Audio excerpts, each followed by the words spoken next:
Hello, bienvenidas y bienvenidos a Las Reinas Podcast. Yo soy Larisa y estoy muy contenta y emocionada de traerles historias de reinas reales y honorarias, famosas y no tan famosas. El día de hoy les voy a estar hablando de una reina que siglos después nos sigue intrigando. Fue princesa de Austria, después reina de Francia. Se hizo muy famosa por cosas que no hizo ni dijo y sobre todo por perder su cabeza. Esta es la increíble historia de María Antonieta. Antes de comenzar, ya saben, quiero hacer algunas aclaraciones. La primera es que no soy historiadora, simplemente soy fan. La segunda, es probable que no vaya a pronunciar bien algunos nombres de personas, ciudades, etc. Así que me disculpo de antemano. Y la tercera, les quiero dar las gracias por esperarme una semana más para poder escuchar este episodio y por sus mensajes de apoyo que me enviaron a través de las diferentes redes sociales. Como saben, si leyeron el comunicado, me dio COVID y la verdad es que no había manera para nada de grabarlo. Sigo con algunos síntomas, así que si me escuchan toser, etcétera, sorry, ya saben. Pero la verdad, muchas gracias a esta bella comunidad. Muchas gracias. Así que espero que se preparen una bebida, siéntanse y acompáñenme mientras les cuento sobre la vida de esta mujer. Comenzamos. María Antonia Josefa Juana de Habsburgo-Lorena, ese era su nombre completo, nació el 2 de noviembre de 1755. Sus padres fueron el emperador Francisco I de Austria y su mamá fue la emperatriz María Teresa de Austria. Ellos pertenecían al Sacro Imperio Romano Germánico, o sea, ellos eran de una familia algo conocida que ya les he mencionado antes, que son los Habsburgo. Los Habsburgo llevaban en el poder desde el año 1278, o sea, eran una muy antigua y distinguida familia. Esta también era una familia muy poderosa y tenía igual de poder que los de Francia, que como ya sabemos es a donde María Antonia se va a ir, pero pues ahorita llegamos a eso. Su familia hablaba francés, ya que ese era el idioma, la lengua franca de aquel tiempo, que si no saben qué es la lengua franca, les explico que es un idioma que es adoptado de forma tácita para un entendimiento común entre personas que no tienen la misma lengua materna. La lengua franca, por ejemplo, de nuestros tiempos es el inglés, pero en aquellos tiempos era el francés. Les comento esto porque esto va a tener un poco de relevancia después. La familia de María Antonia hablaba francés, pero un francés un poquito diferente, ya que tenía mucho alemán y eso después es un problema para Francia. Pero bueno, continuando con la historia. Algo que no les había mencionado es que María Antonia era la 15ª, o sea, la hija número 15 de 16 hijos. Ella y todas sus hermanas tenían el nombre María en honor a la Virgen y les llamaban por sus otros nombres, las afrancesaban, por decirlo de esa manera. Entonces ella pasa de ser Antonia a Antoine y después Antoinette. Total, como ellos eran muchos hijos, los papás, en particular su mamá, la emperatriz María Teresa, tenía muchos hijos con los que podía hacer alianzas, sobre todo con las hijas, las mujeres. María Antonia se crió con sus hermanos en los castillos de Hofburg y Schönbrunn en Viena. Era más informar la cosa, a comparación de la formalidad de Versalles, había mucho más énfasis en el mérito y no tanto el tener algo porque lo heredaste de tus papás. Podías hasta cierto punto, claro, recibir algún tipo de distinción o reconocimiento por sobresalir, por ejemplo, en las artes, ejército, etc. De hecho, les cuento el primer fun fact de este episodio, que María Antonia y Mozart se conocieron cuando eran niños.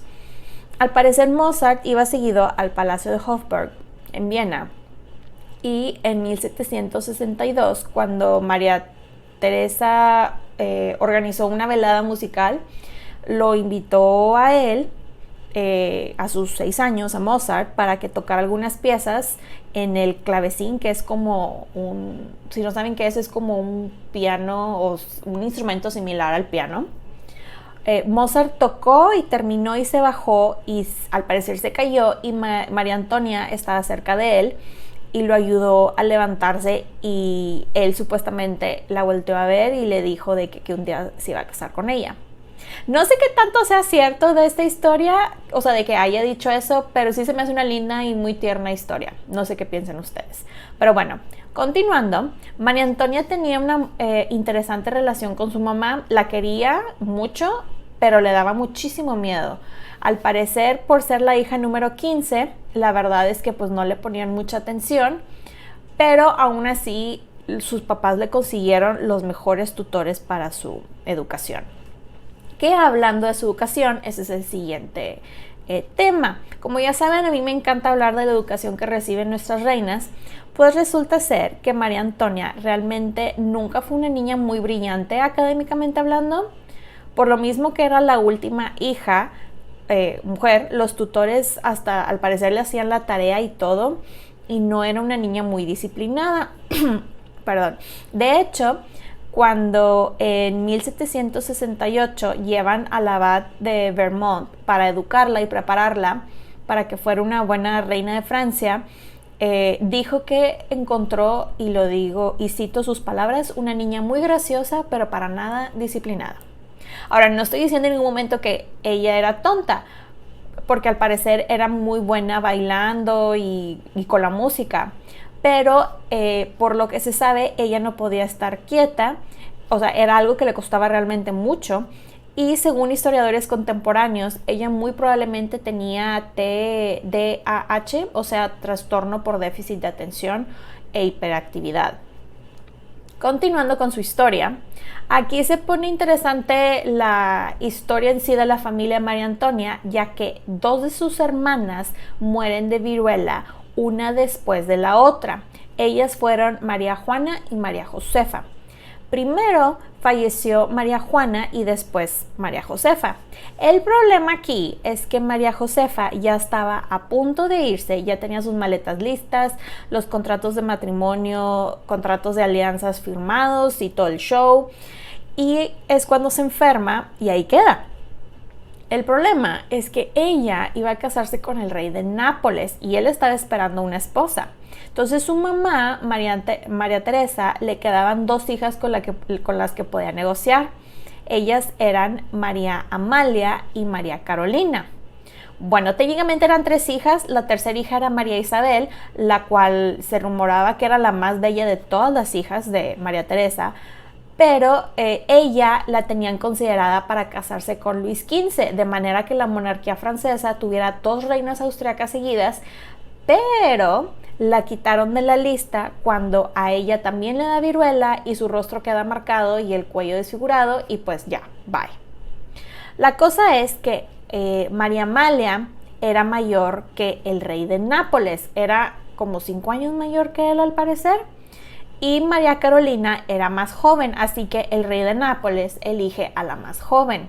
La cosa es que María Carolina ya estaba contemplada para casarse con el que sería Luis XVI y había sido entrenada y educada para eso. María Antonia no, para nada. Los franceses se enteran de este cambio de princesa, por decirlo de esta manera, y llegan a la corte en Viena para verla y evaluarla, y se dan cuenta de la educación o falta de educación de María Antonia y le reclaman a María Teresa, y ella se pone a trabajar sobre eso. Literal, la mandan al equivalente del bootcamp de princesas, y aquí es cuando hasta le contratan actores para que le enseñaran a hablar francés bien, cómo se hablaría en la corte francesa, y también el abad que les mencioné hace rato. Adicionalmente, le hacen un cambio de look. Hablando de looks, vamos a hablar un poco sobre su personalidad y looks. Ella no era la más bella de sus hermanas, pero era considerada muy bonita, y por lo que todos los reportes coinciden es que ella era una persona muy linda, muy tierna, muy dulce, y básicamente era el opuesto a su mamá. Sus hermanos la querían muchísimo y la consentían mucho, al igual que su papá. De hecho, algo curioso que notar es que ella se llevaba muy bien con su hermano mayor, a pesar de que había una diferencia como de 20 años más o menos entre los dos. De sus looks, la describían de la siguiente manera: una muchacha espléndidamente formada, con un exquisito rostro ovalado, un cutis de color entre lirio y rosa, unos ojos azules y vivos, un cuello largo y esbelto y un caminar digno de una joven diosa. No estoy muy segura cómo caminan las diosas, pero me imagino que caminaban bien, pero obviamente hay un pero. La criticaban porque se veía desagradable, supuestamente su mentón, ya que esto delataba que pertenecía a la familia de los Habsburgo. Y si no saben a qué me refiero, les explico brevemente. Esa familia, por tanto mezclarse entre ellos, los miembros de la familia empezaron a salir con deformidades, y también con enfermedades mentales y otras cosas, pero vamos a enfocarnos a lo físico. Empezaron a salir con deformidades físicas y la más notable y común entre todos los miembros de esa familia era el mentón. En el caso de ella era algo sutil, pero en otras personas de la familia se notaba demasiado, y Francia lo notó y fue así de que, ay, se le ve, pero realmente no se le veía mucho. Otra cosa que no les pareció a los franceses y que le armaron un escándalo a la mamá, a María Teresa, fueron los dientes de María Antonia, que no estaban derechos y que cómo eso era posible. No podían tener a alguien con dientes feos en Versalles. A lo cual yo digo, ¿ya vieron con quién la van a casar? Ahorita hablamos de él. Le hacen así un extreme makeover a ella en general, pero énfasis en sus dientes. Le mandan traer a un dentista super VIP llamado Pierre Laveron, quien le hizo un tratamiento, por llamarlo de esa manera, un tratamiento llamado el bandeau de Fouchard, que básicamente este señor Fouchard es como el padre de los dentistas, y el tratamiento que le hicieron es el equivalente a los frenos o brackets, así es como se dice aquí en México, no sé cómo se llame eso en otros países, el equivalente a eso del siglo XVIII. En el post dedicado a este episodio les voy a poner una foto de cómo se veían esos como frenos o brackets que le pusieron para que se den una idea de lo que sufrió la pobre. Eso sí, les comento, la placa con la que usaban para alinear los dientes la hacían de oro. Pero, digo, cabe aclarar, me gustaría decir, ¿verdad?, que el tratamiento que le hicieron para alinear los dientes fueron 3 meses, así que ya se imaginarán qué tipo de tratamiento fue. Lo increíblemente doloroso que muy probablemente fue.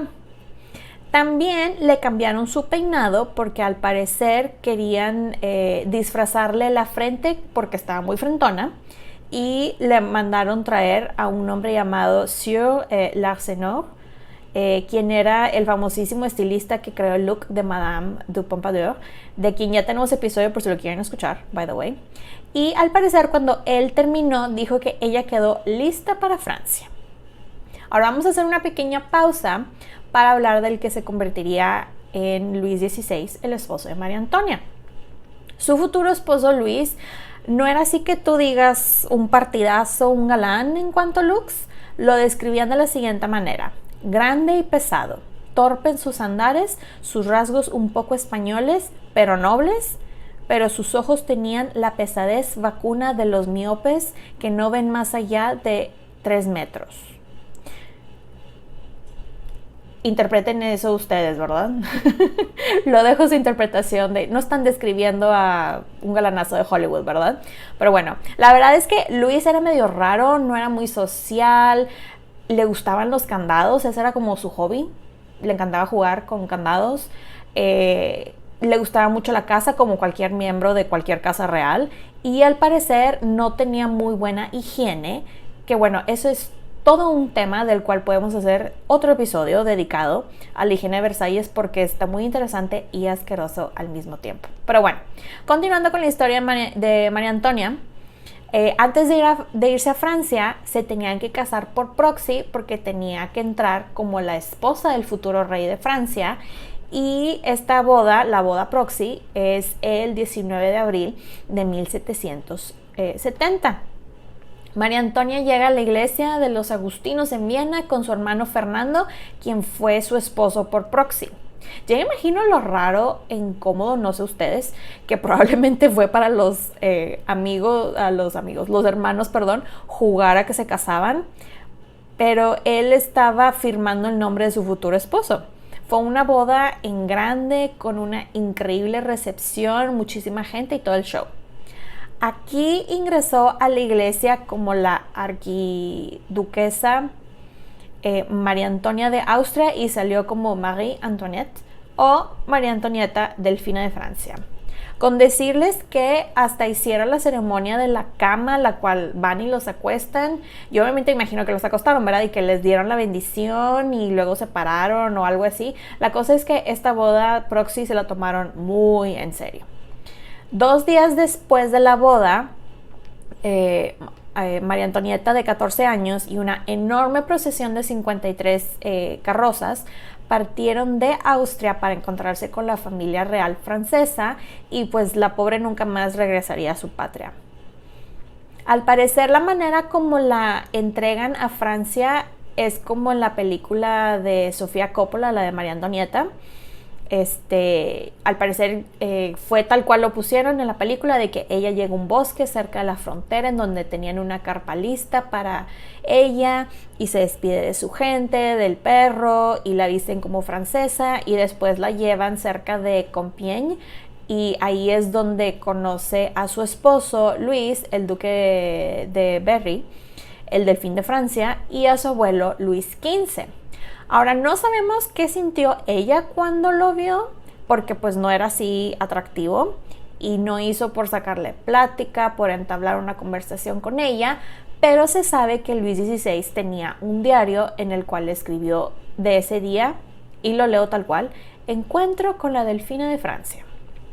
Así que tampoco creo que ella le haya causado una gran impresión a él. A todo esto, no sé si les conté que la familia de Borbón, la familia real francesa y la familia de Habsburgo habían sido enemigos por muchísimo tiempo. Bueno, pues lo fueron y precisamente los casaron para fomentar esa alianza, ya que venían saliendo de una guerra que le salió muy cara a esas dos familias. A Luis XVI desde chiquito le inculcaron que los Habsburgo eran los enemigos, etc. Y pues se tardó en quitarse eso de la cabeza, por decirlo de esa manera. Al día siguiente los casan nuevamente y esta vez ya fue la boda de verdad. Tuvieron una boda majestuosa con más de 5,000 invitados en Versalles. Su vestido, me gustaría mencionar que causó sensación. Fue un escándalo, ya que no le quedaba bien porque no lo hicieron a su medida. O sea, le habían tomado las medidas, pero realmente quién sabe qué fue lo que hicieron, porque no le quedaba ese vestido. Y aparte, el vestido estaba muy ancho.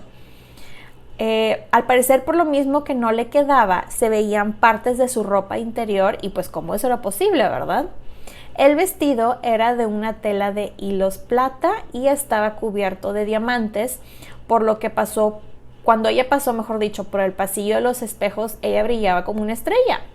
Pero la gente hablaba y estaban asombrados del vestido.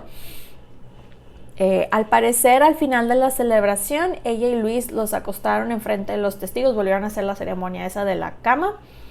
Muchos les desearon suerte, otros se pusieron a rezar. Ahí estaba de hecho un arzobispo quien les dio la bendición y los dejaron para que hicieran su deber.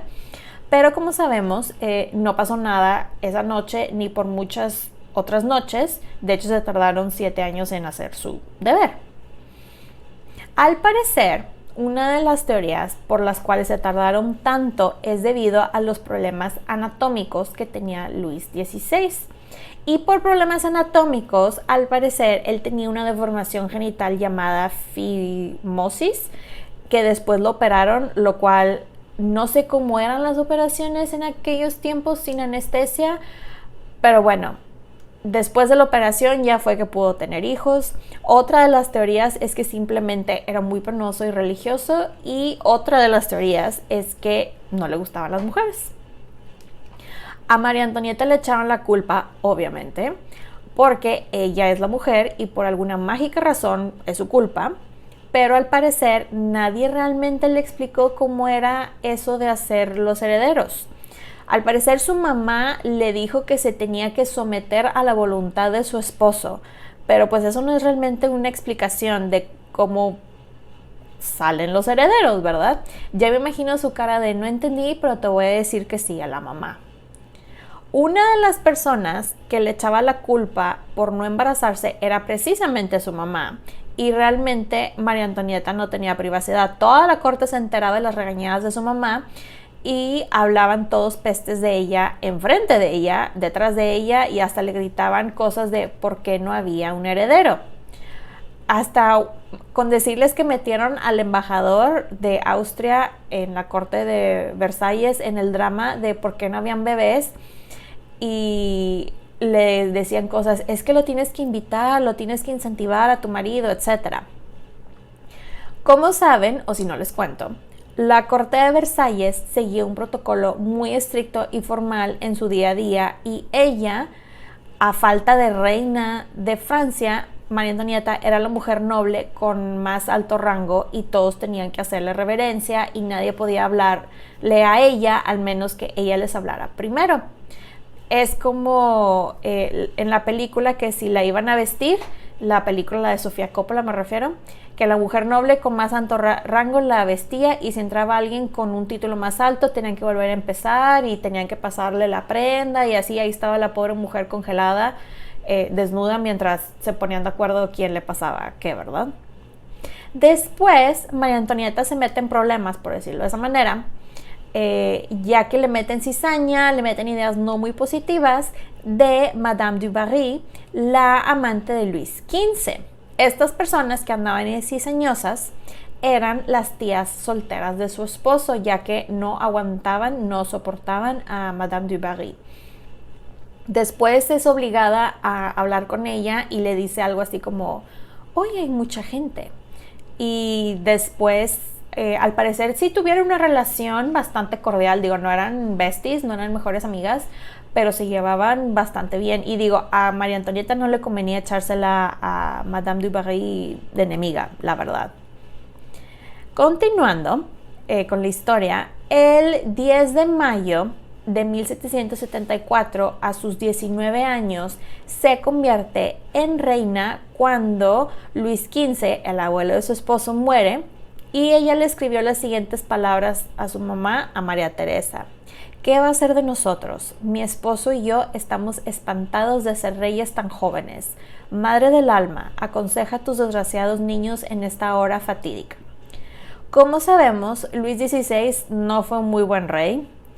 Y no es porque era tonto necesariamente, sino porque era una persona muy indecisa y sus asesores o consejeros se aprovechaban de su inocencia y hacían lo que querían. Ahora que ella era reina, ya podía elegir a los miembros de su corte más cercana y tuvo la oportunidad de ayudar a su amiga, quien después se convertiría en la princesa de Lamballe, a casarse.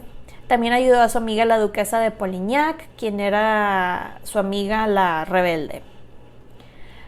Como les mencioné hace rato, al inicio de su reinado era bastante popular, pero pues no dura mucho, ya que empiezan con los panfletos, que eran como unos tabloides de esos tiempos, y le inventaban un chorro de cosas. Entre esos rumores era que ella era lesbiana, que por eso el matrimonio no se consumaba, que era infértil, que era espía de Austria, entre tantas cosas. Ella tenía gente que la peinara, y una de esas personas era un hombre, y ese hombre pues tenía que pasar a su cuarto para poder peinarla. Pero como era hombre, era obvio que había algo entre ellos y lo único que el pobre hombre hacía era peinarla. Ahora, algo que sí me gustaría mencionar, que no se habla mucho de ella, es que ella era bastante generosa con personas de escasos recursos. Hizo bastantes donaciones a varias caridades que estaban relacionadas con mujeres y con niños, y sobre todo apoyaba a las madres solteras. A las madres solteras era la causa favorita de ella de apoyar. También apoyó a diferentes artistas y compositores, sobre todo a una pintora quien después se convertiría en su amiga, Elisabeth Vigée-Lebrun, a quien le comisionó 30 cuadros. De hecho, Vigée-Lebrun después va a tener su episodio porque la verdad tuvo una vida bastante interesante. Pero bueno, continuando con su historia, su mamá, la emperatriz, al ver que su hija nada más no se embarazaba, envía a su hijo mayor, quien ahora era emperador, en modo de vete a Francia, hijo, y averigua qué es lo que está pasando porque ya fue mucho. Pues ahí va a su hermano a ver qué onda Francia. Y la cosa es que si el matrimonio no se consumaba, la podían regresar y por lo tanto la alianza no sería válida y ellos no podían permitir eso. Ese era el miedo mayor, honestamente, de María Teresa. Total, pues llega José a Francia y evalúa la situación y se da cuenta que como que ellos nada más no sabían qué onda con la vida. O sea, quiero pensar que les explicó o les dijo algo más cercano a una explicación de cómo funcionaban las cosas a su hermana y a Luis. Bueno, en el caso de Luis se lo llevó a casar y algo le tuvo que haber dicho a porque pues María Antonieta queda embarazada casi de forma inmediata. Algo que me dio mucha risa es que al parecer José, estando en Francia, le escribió cartas a sus hermanos mayores contándoles sobre lo que vio y les dijo algo más o menos como no tienen nada ellos, o sea, como que a nuestra hermana realmente no le interesa mucho esto y él no quiere esforzarse, porque esas cartas después las encontraron y es más o menos la traducción al español. Siguiendo con nuestra historia, aquí es cuando nace por fin su hija Marie-Thérèse, o en español María Teresa, en 1778, la cual llaman o tenía el título Madame Royale. La corte estaba muy decepcionada porque habían esperado años para que hubiera bebé y ahora que hay bebé es niña.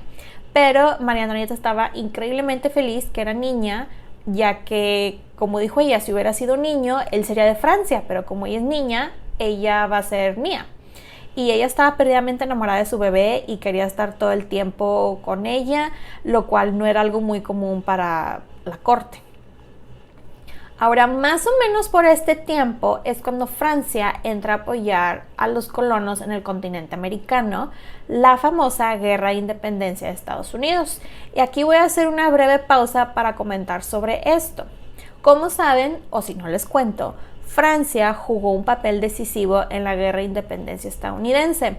Los franceses e ingleses, como ya saben, siempre se han odiado y esta fue una increíble oportunidad para Francia de meterles un gol, por decirlo de manera amable. Incluso les cuento que María Antonieta conoció al famoso Benjamin Franklin, quien llegó a Versalles y se quedó un tiempo y se hizo toda una celebridad por sus ideas y como su sentido de moda, ya que al parecer se vestía de una manera muy modesta y pues eso no se veía en Versalles. ¿Por qué les cuento esto? Se estarán preguntando. Bueno, les cuento esto por dos razones. La primera razón es que este chiste le salió carísimo a Francia y dejó al país con una increíble deuda y es una de las razones por las cuales el pueblo se les echa encima durante la revolución. La segunda razón por la cual les estoy contando esto tiene que ver con la primera, ya que el tercer estado, el pueblo, tuvo que pagar por eso y elevaron muchísimo los impuestos. Antes de la Revolución de Francia, el sistema de impuestos, el Ancien Régime, o sea, el régimen anciano o viejo, se dividía en tres partes: el primer estado, el segundo estado y tercer estado. El primer estado era la iglesia, el segundo estado era la nobleza y el tercer estado era el pueblo. La gente común, pues los pobres. El primero y segundo estado no pagaban impuestos, solamente el tercer estado, y ellos eran aproximadamente el 96% del país. Y ellos eran los pobres, así que ya se imaginarán cómo se tomaron la noticia de que estaban pagando una guerra por la que no tenían por qué involucrarse realmente. En defensa de Luis XVI, sí quiero aclarar, él quiso, muy a su manera, reformar algo de sus sistemas para que los estados 1 y 2 pagaran algo de impuestos, pero obviamente se le echaron encima el clero y los nobles y como no le podían decir nada a Luis XVI directamente, adivinen a quién le echaron la culpa. 3, 2, 1, ¿ya adivinaron? A María Antonieta, la reina, obviamente, y aquí es cuando el pueblo le empieza a llamar Madame Déficit. Cerrando este paréntesis y continuando con la historia de María Antonieta, ella se refugió en el famoso Petit Trianon, que es donde podía quedarse sin tanta formalidad y con ropa más cómoda. Ahí jugaba, y lo digo entre comillas, jugaba a que vivía en una granja en el campo y que iba por huevitos y que ordeñaba vacas. Cabe aclarar que tenían sirvientes que les dejaban los huevos limpios y las vacas limpias y cuánta cosa, para que jugaran a ser campesinos, ¿verdad? La cosa es que esto se convirtió en moda entre los nobles. De hecho, hasta hay un término para esto que se llama nostalgie de la boue, que significa nostalgia por el barro o lodo, que es básicamente que sientes atracción por la experiencia y la degradación de bajos fondos, etc. La cosa es que esto de jugar al campesino VIP, se convirtió súper trendy, muy de moda. Entonces los nobles empezaron a construir sus casitas en donde podían jugar a ser campesinos. Claro que obviamente los campesinos de verdad pues se enteraron de esto y obviamente se enojaron y estaban en un plan de que, oye, pues yo sí hago esto de verdad, ¿por qué no vienes a ayudarme a limpiar la vaca, ordeñarla, etcétera, verdad?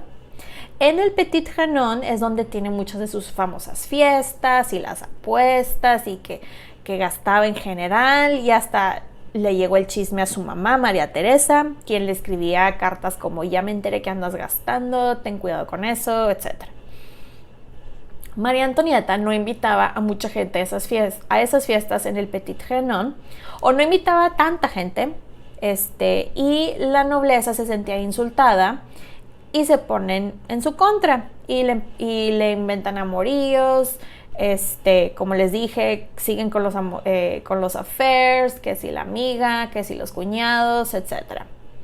Tiempo después muere su mamá, la emperatriz María Teresa, y ella vuelve a recibir a su hermano el emperador, y al parecer el hermano volvió a hablar con su esposo porque se volvió a embarazar, y esta vez es un niño. En 1781 dio a luz al delfín Louis Joseph o Luis José. Durante este tiempo es cuando llega un guapo sueco llamado Hans Axel von Fersen, con quien se rumoraba que María Antonieta tuvo un affair. Ella le dio cuartos en el Petit Trianon, por eso eran los rumores de que tenía un affair y porque él era muy guapo. Y la verdad he visto cuadros de von Fersen.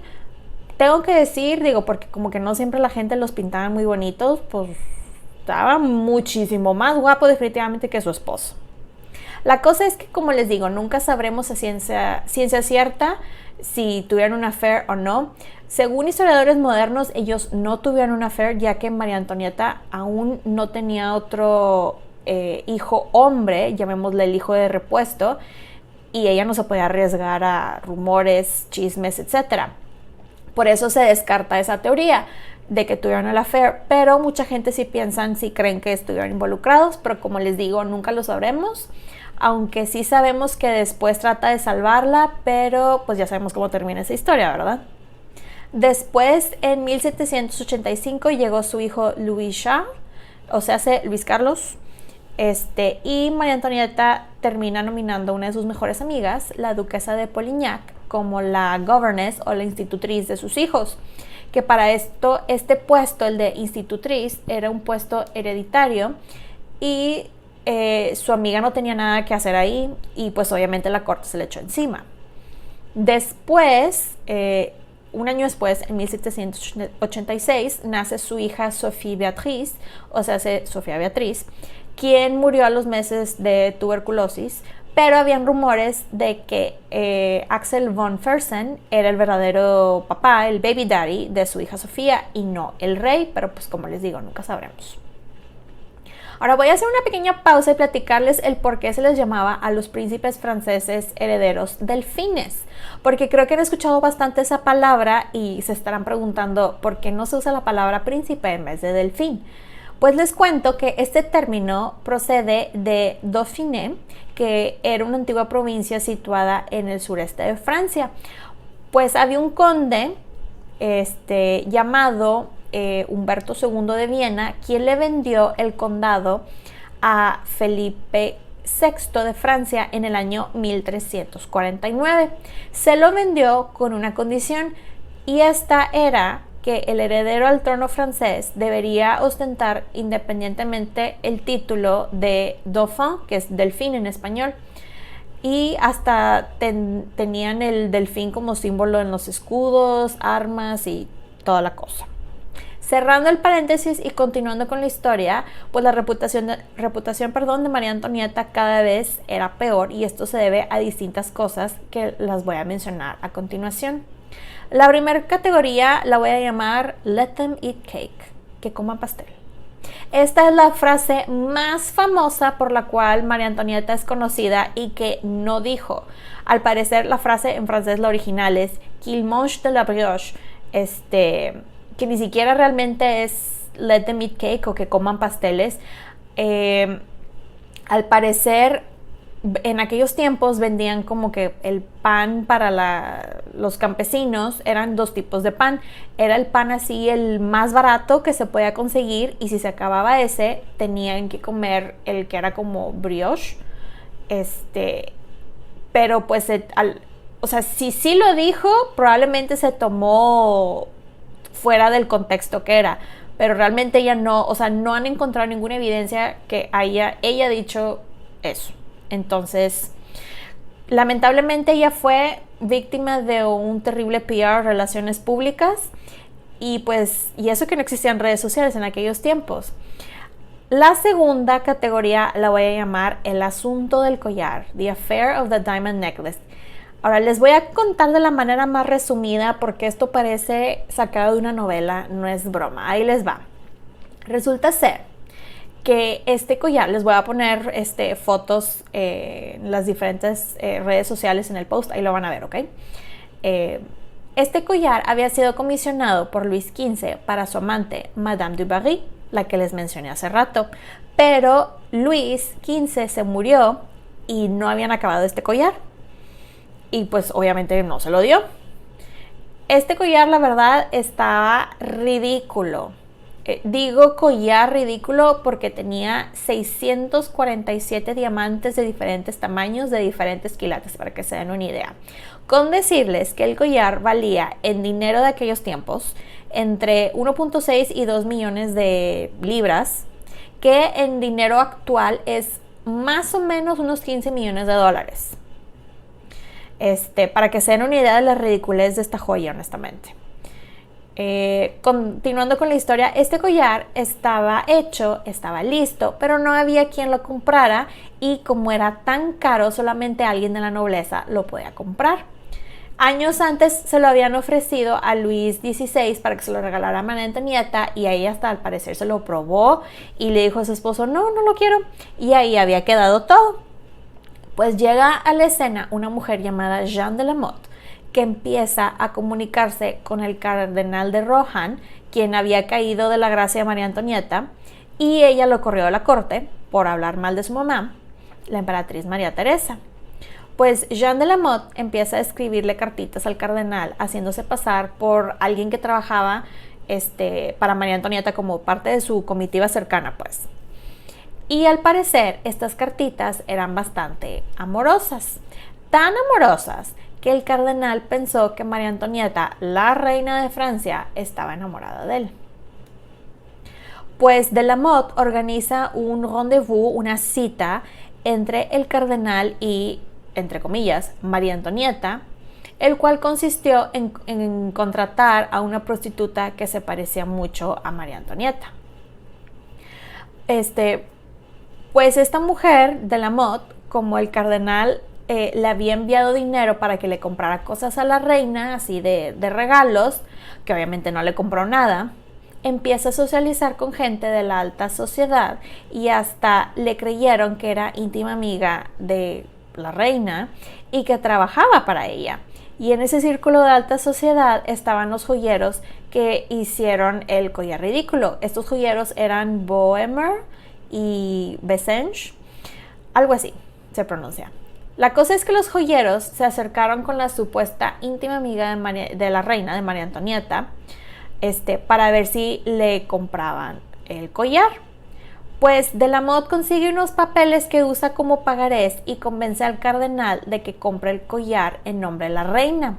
Se lo entregan al cardenal, quien se lo entrega a de la Motte para que ella se lo diera a María Antonieta. Y esa fue la última vez que vieron el collar intacto, porque lo deshicieron para vender los diamantes por aparte y el oro por aparte. Pues resulta ser que se dan cuenta de la estafa / escándalo como una semana después, ya que el joyero llega y le pregunta a unas del séquito de María Antonieta que si ya iba a lucir el collar en público.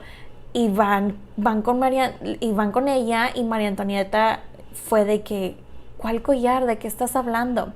Pues se ponen a investigar y ahí sale todas las cartas, los supuestos pagarés, lo de la prostituta, los supuestos encuentros, etc.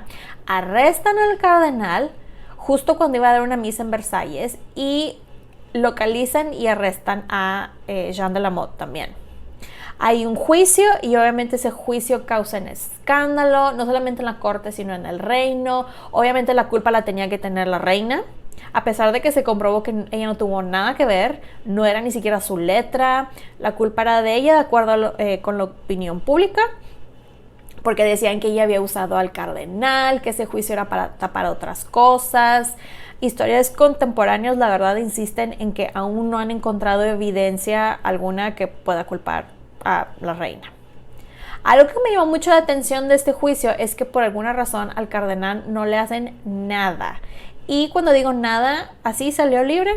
Mientras que a Jean de la Motte la flagelaron y la marcaron con una V de veloz, que en español es ladrona.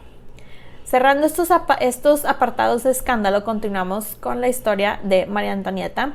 Lamentablemente para este punto de su historia es cuando su hija Sofía Beatriz muere de tuberculosis, que ya les había mencionado, y a los meses muere su hijo, el Delfín. El pobre niño, el heredero, al parecer como que nunca tuvo muy buena salud y se enfermó y se fue relativamente rápido.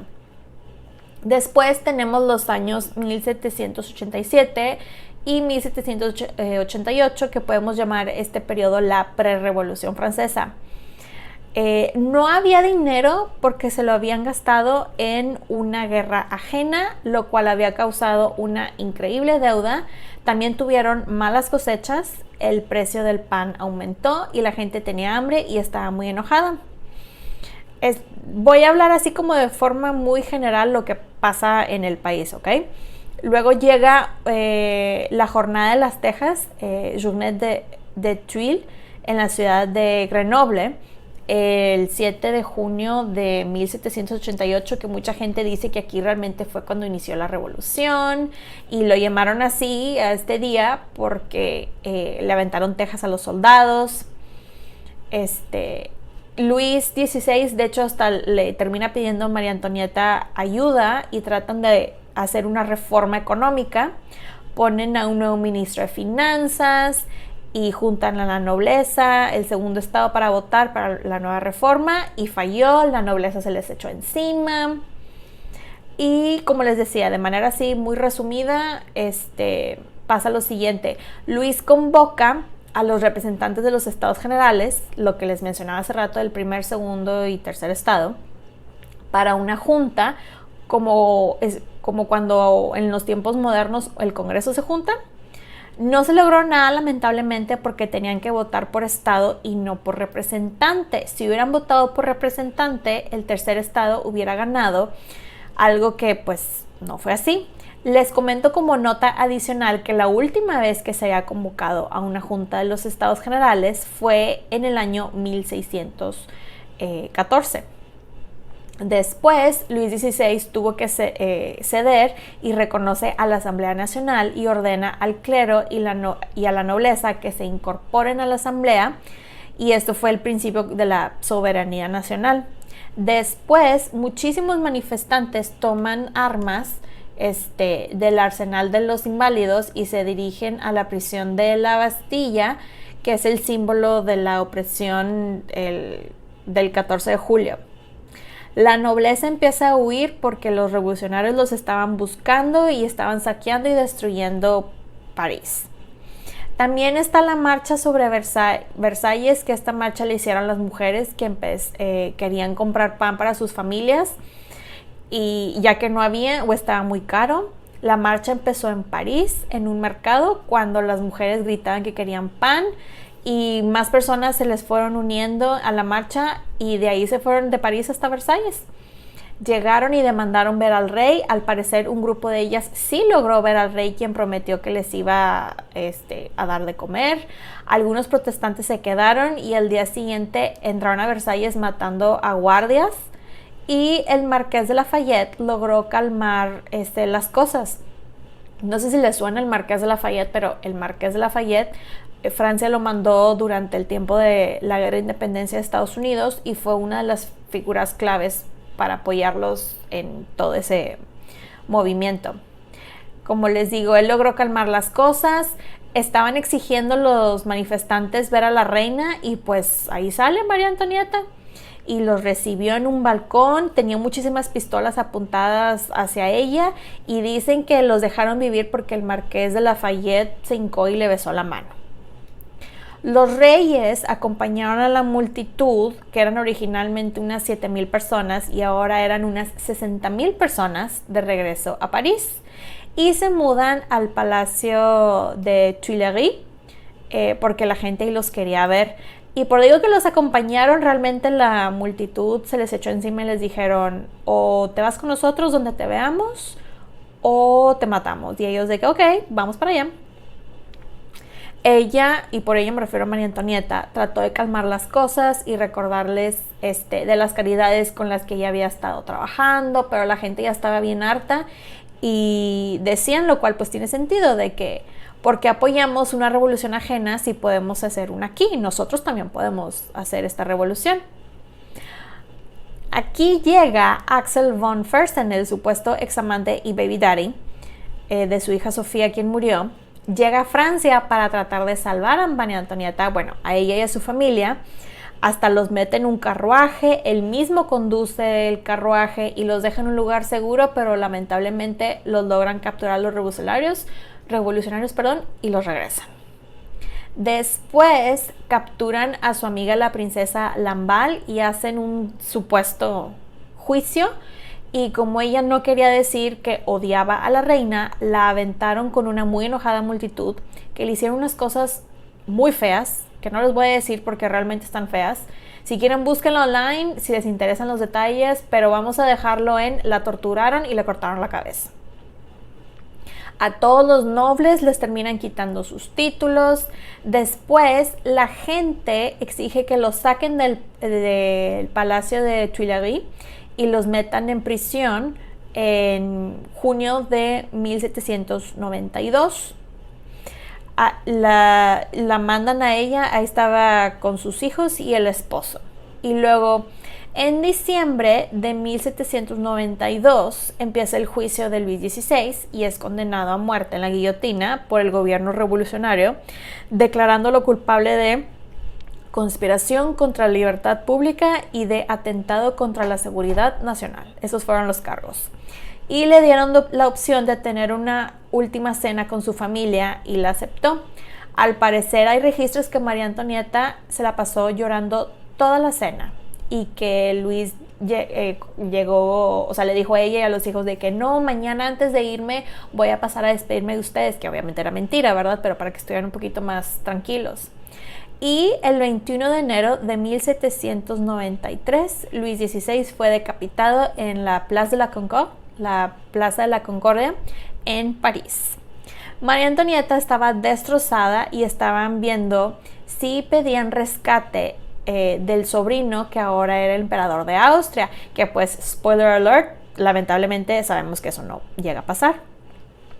A ella la separan de sus hijos y ella estaba increíblemente mortificada por las cosas que escuchaba que le hacían a su hijo en particular, porque al parecer lo torturaban demasiado para que dijera cosas feas de ella.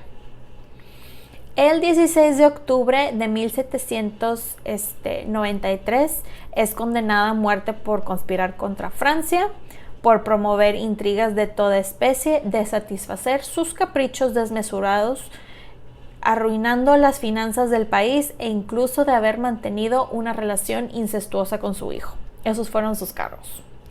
Ella estaba sumamente preocupada por sus hijos y hasta le escribió una carta a su cuñada Elizabeth que dice lo siguiente, porque la carta está disponible online. Dice: esa voz, hermana mía, a quien yo escribo esta última vez, acabo de ser condenada, no exactamente una muerte vergonzosa, eso es para los criminales, sino que voy a reunirme con vuestro hermano, inocente como él. Yo espero mostrar la misma firmeza que él en sus últimos momentos. Estoy tranquila como se está cuando la conciencia no tiene nada de que reprocharnos. Tengo un profundo dolor por abandonar a mis pobres hijos. Vos sabéis que yo no vivo más que para ellos. Y vos, mi buena y tierna hermana, vos que por amistad habéis sacrificado todo por estar con nosotros, ¿en qué posición os dejo? Me enteraré por los alegatos mismos del proceso que mi hija ha sido separada de vos. Dios mío, la pobre niña no me atrevo a escribirle. Ella no recibiría mi carta, ni sé siquiera si te llegará a vos. Reciba por medio de esta carta para ellos dos mi bendición. Digo, yo me acuerdo cuando leí esto, dije, wow, qué horror, el no saber qué iba a hacer de sus hijos, el estar separada, sus últimas horas viva, etcétera. Ella pensaba que los iban a ejecutar como al esposo y como le iban a ejecutar a ella. Pues bueno, llegaron por ella en una carreta abierta, en donde ya se imaginarán lo que la gente le gritó, le aventó, etc. Y alrededor de mediodía llegó la carreta a la Place de la Concorde. María Antonieta bajó rápidamente, sin necesidad de que la apoyaran, con sus manos atadas. Subió a la escalera que conducía a la plataforma donde se hallaba la guillotina de la misma manera. Y de hecho pierde uno de sus zapatos, el cual les comento que se conserva actualmente en el Museo de Bellas Artes de Caen, y se afirma que pisó el pie del verdugo con el otro zapato. Sus últimas palabras fueron las siguientes: Señor, te pido perdón, no lo hice a propósito.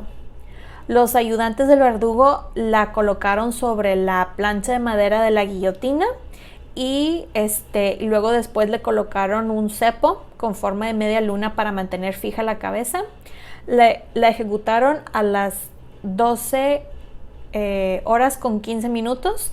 Un hombre llamado Henri Sanson cogió la cabeza de María Antonieta por el cuello y se la mostró al público gritando ¡Viva la República! Y la multitud, al igual que en la ejecución de Luis XVI, se quedaron callados y se empezaron a ir lentamente. Su legado. Pues, ¿qué les cuento de su legado? Ha sido una de las mujeres más influyentes en cuanto a la moda se refiere. Ella revolucionó la corte con su forma de vestir. Su estilo pues traspasó fronteras, ya que no solamente marcó moda en la corte francesa, sino en la de Londres y la de Viena. Hablando de moda, como les decía, pues ella se hizo famosa por usar telas como terciopelo, seda, brocado. Sus vestidos pasaron a ser menos recatados y con formas más marcadas y escotes más pronunciados, que para esto en la época era un escándalo. Pero honestamente creo que el legado principal de María Antonieta es que es una figura trágica. Lamentablemente fue víctima de su tiempo y sus circunstancias. Las mentiras que se difundieron sobre ella fueron suficientes para empeñar su reputación, como su famosísima frase que no dijo que coman pastel. La usaron como chivo expiatorio de todos los males de la monarquía francesa. Muchos consideraron que su muerte era necesaria para el progreso de la revolución. Y, a pesar de todo esto, aún con su trágico final, su leyenda perdura y sigue fascinando a todos. Cierro con esta frase que ella sí dijo, y es la siguiente: coraje, lo he demostrado durante años. ¿Crees que lo perderé en el momento en que mis sufrimientos terminen? Espero que les haya gustado este episodio. Recuerden que pueden encontrar los episodios de Las Reinas Podcast en diferentes plataformas como Spotify, YouTube, Apple Podcast y Amazon Music, y también están mis diferentes redes sociales como Facebook e Instagram como @lasreinaspodcast y @lasreinaspod en Twitter. Recuerden suscribirse, darle like, activar la campanita para recibir notificaciones y descargar los episodios y compartirlos. También saben que pueden dejar su rating y review. Muchas, pero muchas gracias por escucharme y por apoyar este proyecto. Nos escuchamos pronto. Bye.